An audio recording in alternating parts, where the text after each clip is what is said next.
binawi mo yung mga sinabi mo na sa Senado, couple of years ago, that si Asierto ang nag-import ng mga shipment doon sa custom.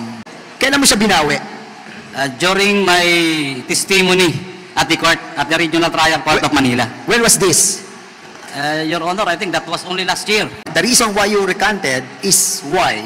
Because I want to tell truth already, Your Honor, at the RTC, that Colonel Asierto is not really the importer of the Shabu. you have recanted, no? Kumbaga, binago mo yung statement mo eh. And how can we be assured that you will not be changing your statement again? I testified during the hearing on October 30, 2018, and instead of naming Pulong Duterte, Mansky, Carpio, and Michael Yang as the owners of the shipment, based on the intelligence reports we gathered, I pointed to Colonel Asierto as the one who has knowledge that the shipment consigned to Bicabatri contains illegal drugs.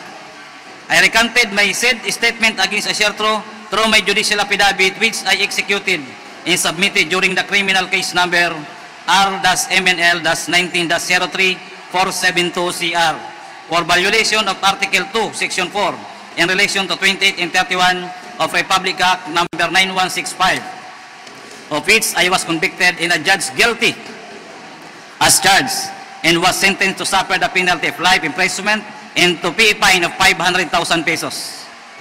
After promulgation of the decision in the aforesaid case, I filed a notice of appeal with the Court of Appeals, which is docketed as CA-GR CRHC-19146. That's all, Your Honor. Okay, salamat, Jimmy. Congressman Fernandez. Yeah, Mr. Chairman, ano lang, briefly, medyo mabigat yung mga tinuran mo, Jimmy Guban, no? I just wanted to make it clear, no? Meron lang akong liliwanagin, kapraso lang to. Kasi nabanggit mo yung nagkaroon ka ng recantation. Kumbaga, binawi mo yung mga sinabi mo na sa Senado, couple of years ago, that si Asierto ang nag-import ng mga shipment doon sa custom. Apo, yes, at yun ay binabawi mo. Ang tanong ko sa iyo, kailan mo siya binawi? During my testimony at the court, at the Regional Trial Court of Manila. When was this? Your Honor, I think that was only last year. What month? October. I was brought in Bureau of Correction by November. Okay. October, I think. October 2023. Before, Your Honor, yung part na po yan, hindi ko pa po nababasa. Yun lang po yung months na yan, pababa. Kasi, Mr. Chairman, I want to make it clear that yung recantation niya nangyari noong 2023. And yes, Your Honor. The reason why you recanted is why? Because I want to tell truth already, Your Honor, at the RTC, that Colonel Asierto is not really the importer of the Shabu. And not because that you have watched that we have created a Quadcom committee, that's the reason you recanted. No, Your Honor, I was in jail during that time. Kasi I don't want to make it seem that because of this Quad committee that we created, nagkaroon po siya ng recantation.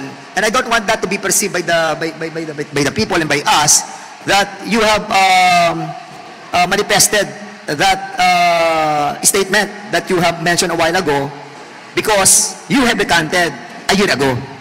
Yes, di ko pa po alam yung committee, Your Honor. Talagang totoo lang yung sinabi ko doon sa korte. Kasi Mr. Jimmy Guban, syempre natatakot din ang members ng committee na to because you have recanted, no? Kumbaga, binago mo yung statement mo eh. And how can we be assured that you will not be changing your statement again? Diba? Kaya, syempre, kanina medyo nagulantang ako dahil ang dami mo rin nabanggit ng mga pangalan. Nabanggit mo sila Peña, si Tess Mangawon, Benit Abtiporda, Paul Gutierrez, Konsehal Abelara, si Pulong, si Michael Yang, si Hans, si Mans. So I was trying to jot it down eh. Napuno na itong aking sinusulatan and I'm really confused, no? But of course, this is the statement that you have taken your oath. Yes, Your Honor. So, sino nagpakilala sa iyo kay what's the name of the guy that... Small boy, a certain Henry, also a businessman in the bureau. Then, kaibigan din. Can you kindly tell us, ano ba siya? Half Filipino, Chinese, or what? I think he was a half Chinese Filipino, also engaged in parang facilitation, financing sa customs. Siya nagpakilala sa iyo kay Konsehal. Kay Small Boy. So, hanggang ngayon, meron kayong communication itong si Henry?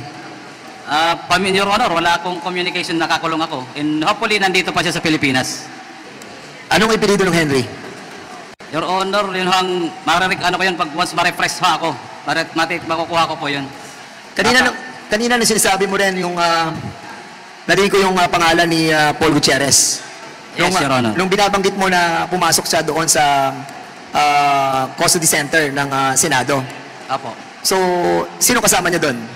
Yung babaeng empleyada ng Blue Ribbon Committee. Nakita ko rin yung ID niya, Senate. Then nagpakilala siya as staff ng Blue Ribbon. Kaya nga binuksan ko yung pinto. Then pagpasok niya, pumasok din si Paul Gutierrez. Nagpakilala siya. Then doon ako nilambas lahat ng mga salita niya. Tanda mo yung staff ng Senado? Your Honor, tanda ko sa mukha. Pero alam ko may CCTV po doon sa baba dahil parking lang yun eh. Covered yun ng CCTV. If ever, Your Honor, may makita pong CCTV, nandoon lang po yun. Kasi sa tabi lang ng parking ang kwarto ng mga kinokontempt eh. So,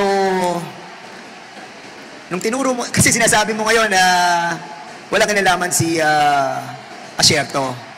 So ngayon, nung kinausap ka ni Paul Gutierrez, iba ang sinabi mo. Wala akong binanggit sa kanila, Your Honor, hindi na pa ako kumibo. Basta't yung pananakot niya, parang tinanggap ko lang lahat. Hindi nag-iisip ako. Paano pagkakasabi sa iyo ni Mr. Gutierrez? Sinabi niya na, Jimmy, magmura pa nga eh. Kung yun gagawin mo, babanggitin mo mga pangalan nito, alam mo naman kung sino yan. Mga magkakaibigan yan, Malacanang yan, press. Doon ko nalaman na si Michael Yang ay officer pala ng National Press Club. Ibig sabihin, matagal na sila magkakilala, magkaibigan, pati si Pulong at si Mans. Doon niya ako tinitrete ng todo na never to mention those names. I think, Mr. Chair, we have to invite those personalities that our resource person have mentioned to give their side of story. Because ito ay istorya ni Mr. G.B. Guban, and we have to hear as well the side of the others who have been mentioned in this committee hearing.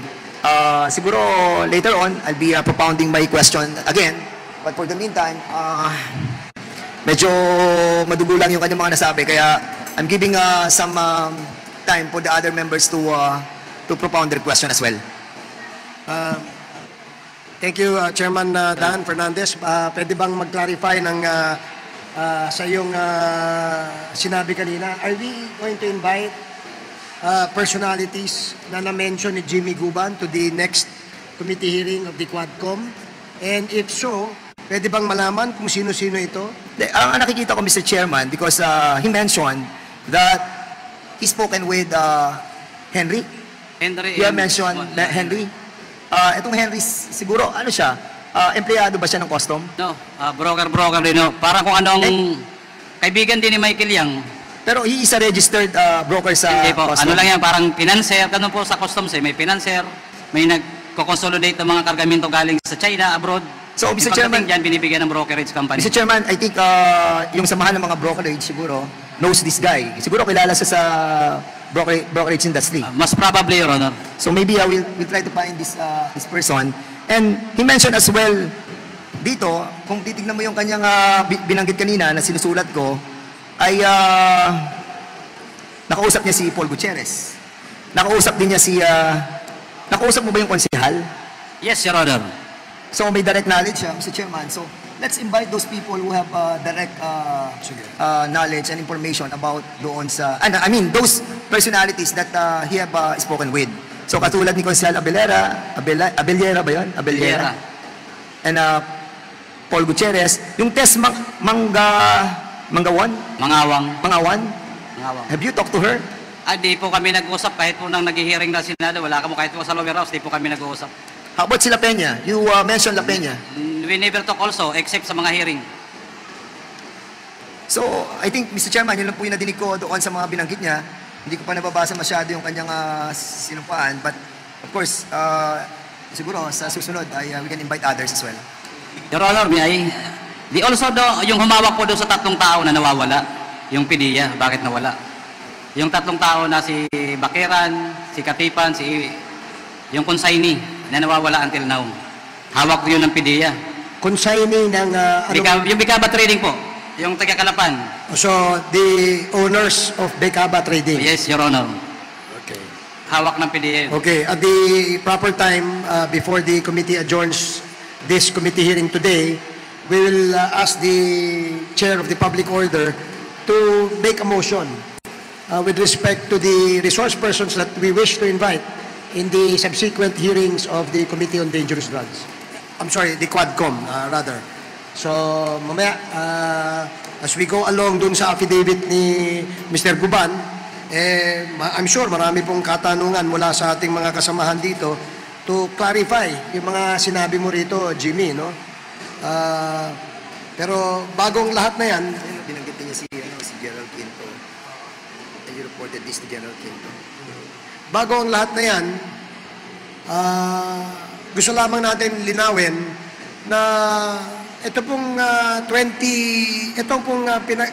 kinasasangkutan ni Mr. Guban ay tungkol dun sa importation ng magnetic lifter noong, Yes, Your Honor. noong 2018. Yes, Your Honor, today. At yung 2018 na yun, yan yung nagkaroon ng investigasyon ang parehas, ang House of Representatives at ang Senado. Tama ba? Yes, Your Honor. Okay, so para malinaw lamang po.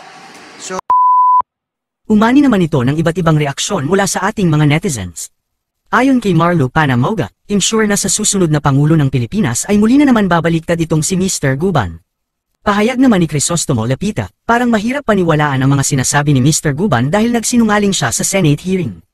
At ito naman ang saloobin mula sa ating kababayan na si Rimlani Quimson, iba ang sinabi mo dati sa Senado, iba rin ngayon sa Congress, naniwala naman itong Quad Congressman. Mga kababayan, feel free to comment below para maglabas ng saloobin sa balitang ito.